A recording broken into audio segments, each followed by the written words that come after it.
جمہوریت کفر نہیں ہے، جمہوریت قفل ہے. قفل سمجھتے؟ بند کرنا، دروازہ ہے تمہارے لیے، تالا لگانے والا، بند کرنے والا. جہاں لوگ زیادہ ہوتے ہیں نا وہاں قفل لگ جاتا ہے، باطل نہیں داخل ہو سکتا. اب یہ ہمارے بزرگوں نے بیانات کیے، میں نے سنے ہیں نا سب نے میرے بھائی. اب شیخ الہند رحمت اللہ علیہ میدان عمل کے بزرگ ہیں. کس کے؟ یعنی انہوں نے جہاد، تحریک ریشمی رومال اس کو اختیار کیا ہے. حضرت تھانوی بھی ان کے مرید ہے. حضرت تھانوی رحمت اللہ شاگرد ہے شیخ الہند، استاد تو نہیں ان کے. یہ سیاست اسلامیہ یا مسئلہ. اب آتے ہیں سوال یہ، شاملی کا معرکہ کس نے لڑا؟ 1857 کی جنگ آزادی کس نے لڑی؟ بھائی یہ جو تمہارے بزرگ تھے، مثال کے طور پہ ترکی میں تو خلافت تھی نا، وہ اس جمہوریت سے کیسے ہار گئی؟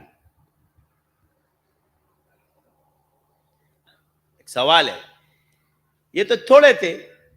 سلطنت عثمانیہ تو جو ہے نا 3 بر اعظموں پر تھی، جس کو آپ خلافت عثمانیہ کا نام دیتے. کیا نام دیتے؟ یعنی ایک قبیلے کا سردار اس کو پورے تاریخ ختم نہیں کر سکے، لیکن 3 بر اعظموں کی حکومت ختم ہو گئی.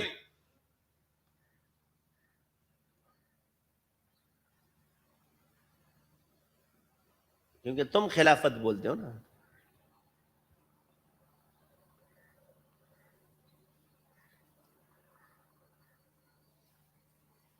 اب سمجھ آ رہی ہے؟ یہ وجہ یہی ہے، جب مسلمان ممالک کی طرف مسلمان جانا شروع ہو جائے تو اسی سے ایک لڑائیاں شروع ہوتی ہے. جب اپنے ہی مسلمانوں کو وہ کرنا شروع ہو جاتا ہے تو پھڈے یہی سے شروع ہوتے ہیں. جب غدار کو ریلیف دیا جاتا ہے تو نقصان اسی سے ہوتا ہے. جب غدار کے لیے ہمدردی ہوتی ہے تو اسی سے تباہ ہوتا ہے. ٹیپو سلطان شہید رحمت اللہ علیہ نے غدار کو جو ہے نا نرمی کر دی. نظام میں نرمی نہیں چلتی، ہٹا دیا. اس کو ہٹا دیتے، نہ مارتے، معزول کر دیتے. ایک سوال ہے، رکھتے ہی نہیں نظام میں. اور یہی سلطان عبد الحمید کا جو بہنوئی تھا وہ بھی غدار تھا، وہ اس پہ نرمی کر رہے تھے ثبوت کی تلاش میں. ثبوت کی کیا تلاش؟ شک کی بنیاد پہ معزول تو کر دے رہا. اختیارات چھین لو اس سے.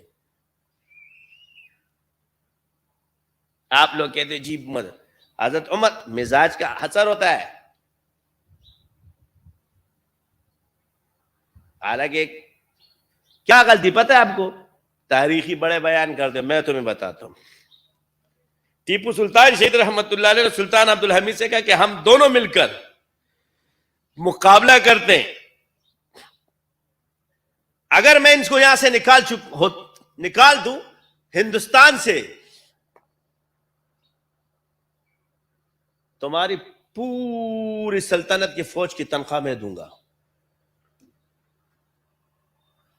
سلطان عبد الحمید نے فرمایا میں کرائسس میں ہوں. انگریز